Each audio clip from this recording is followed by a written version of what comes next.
Hi, everybody. You've reached No Kill in Motion once again. I'm David Smith from No Kill, Colorado. I'm here with Shirley Marsh from Yes Biscuit, Alan Rosenberg with the New Jersey Animal Observer, Aubrey Kavanaugh from No Kill Huntsville. We're going to talk about CAPA, which is the Companion Animal Protection Act. It's model legislation built by the No Kill Advocacy Center. You can go out there and you can find this, and you can actually change it very easily for your own personal community. Bring it to your city officials, your state officials, and you can work to actually put in this legislation, which we believe is incredibly useful to help you save every healthy or treatable pet in your community. But there's a lot of reasons to use it, and I'm gonna start right now with Alan, because I know that you're actually addressing the change in shelter leadership in New Jersey. Somewhere you don't have CAPA in place. So let's talk about the Companion Animal Protection Act, and what would be happening in this situation that you're actually following if it was actually there. So the city of Trenton is the capital of New Jersey. And there was an organization. They weren't perfect. I had some critiques of them, but they did achieve a roughly 95% dog live release rate in the city. And I think a similar live release rate for cats. They sent most of the cats to a partner rescue. And there was a big dispute with the city council. The city council in Trenton is quite dysfunctional. If you ever look at the news about it, they fight with each other. I think they even sued each other. There was politics involved, and essentially they would not renew the contract with this private organization, and then the city took over the shelter again. And not only was the city didn't have no kill policies, they didn't even have people to even run the shelter properly. And when the city ran the shelter a few years ago in the past, it was the highest kill shelter in the state for dogs. So since there was no CAPA in the city of Trenton, now all the dogs and cats at that shelter are at great risk, not just of being killed, but actually even receiving good care. So the point is that if CAPA were in place in that city, this tragedy, which I consider a tragedy, wouldn't have happened. All right. Companion Animal Protection Act. I don't know how much you've looked at this, Shirley, over the years, but you tell us some really rough shelters that I know would have benefited if that was actually in your area. Absolutely. The thing that always worries me whenever I look at legislation, just whenever I see a news article or anything about proposed animal legislation, the thing that worries me is how is it going to be interpreted and enforced? Because there are just so many areas that I think, although the person sponsoring the bill is likely well-intentioned, it can just turn into sort of disastrous results. And I consider CAPA to be model legislation in more ways than one, because I do feel like it is so well written, and it is a very good ideal to shoot for. If it's comprehensive, it's all about protecting the animals, fostering a respect for life, and creating a no-kill culture in the community. And so, yeah, I would love to have it anywhere in South Carolina. I don't see that happening anytime soon, but it is just very well written, in my opinion. The thing about CAPA for me is it's the only legislation, I've been dealing more and more with legislation in the last couple of years.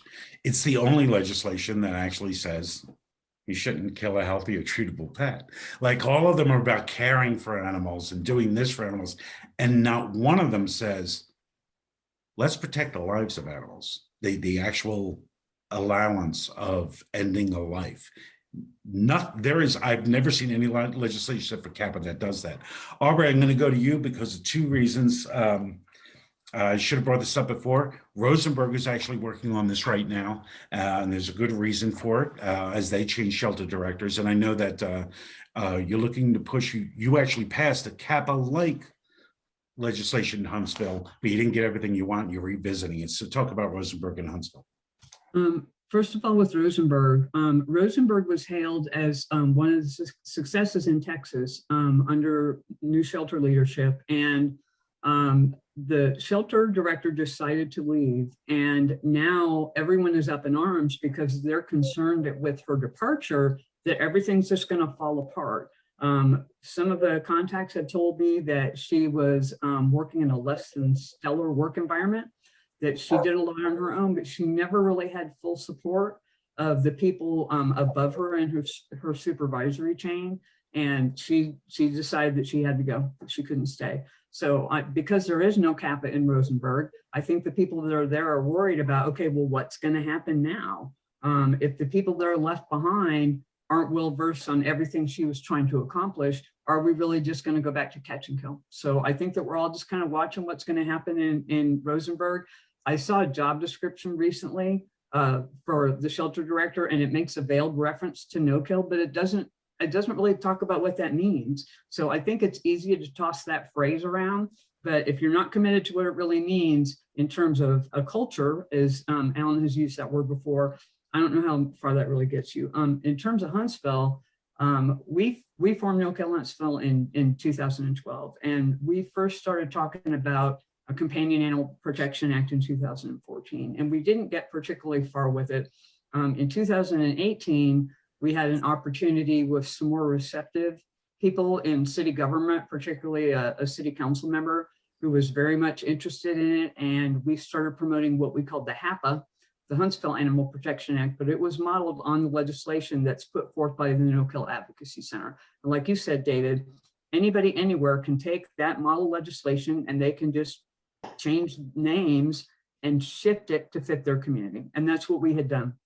So we went to city officials, we went to the city administrator, council members, and we were talking about the HAPA, and we felt pretty good about it. We thought it might get some traction, and what ultimately ended up happening was the shelter director, by working with some council members in the city attorney's office, they decided to change the entire animal code for the city. I mean, every city in Alabama, they have a city code and it covers different subjects, and one of them is animals. So they decided that because the code was outdated and had not been updated in a long time, they just changed the whole city code.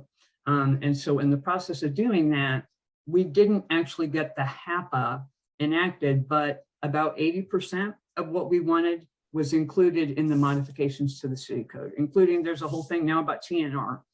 The city had been doing TNR for years, and now there's different language in there. There's a whole different thing with provisions about TNR. There are different things about how the shelter operates related to an animal can come in, and even though it's technically in the property hold period, that animal can go out to a foster home or even an adoptive home with the right of reclaim by the owner, and that shortens lengths of stay. So there's a lot of it, a lot of what we wanted is in there. But what we're going to try to do, what we're hoping is later this year is to take another run. And the provisions that happened that we didn't get, we're going to go back to the city council and ask them to enact those provisions. And part of what we're going to say is, you're already doing these things anyway. So if you're already doing the things anyway, why would you not codify those so that in the future, regardless of who runs the shelter, regardless of who the mayor is, who the council is, that those things will be sustained in the future. And that's what we all want. We call it legacy legislation. If this is part of your legacy, if it's something that you're proud of, as now the largest city in the state of Alabama, Huntsville is, and you want to be the star of Alabama, which is what the city calls itself, well, show that by codifying it. Don't just have it in a policy about how the animal shelter is run. Like right now, there's a euthanasia policy. The euthanasia policy is not codified. And what the city would say is, well, we have a policy about that. Well, but we don't want is a new shelter director comes in and says, don't like the policy. We're going to take out the parts that say you don't have to contact rescue groups. You can still destroy animals if you have empty cages. I mean, we want it codified to make it more sustainable. So we're going to take another shot at that at the end of the year. So wish us luck. All right, well, good luck with that. And, a couple of important things there for viewers. Number one is, if your community could use it, Companion Animal Protection Act is out there as model legislation. But there's two reasons, right? The one is your community needs it because you're not doing the things that need to be done. The other one is you're already doing those things. If you're in that community past CAPA, shelter directors, they don't stay forever for whatever reason, right? Good or bad. Get it in there when you have a really good person in there. It's probably easier to pass at that time. And then basically you have that legislation that allows you to keep moving forward. This has been a great conversation. Thank you all for being here.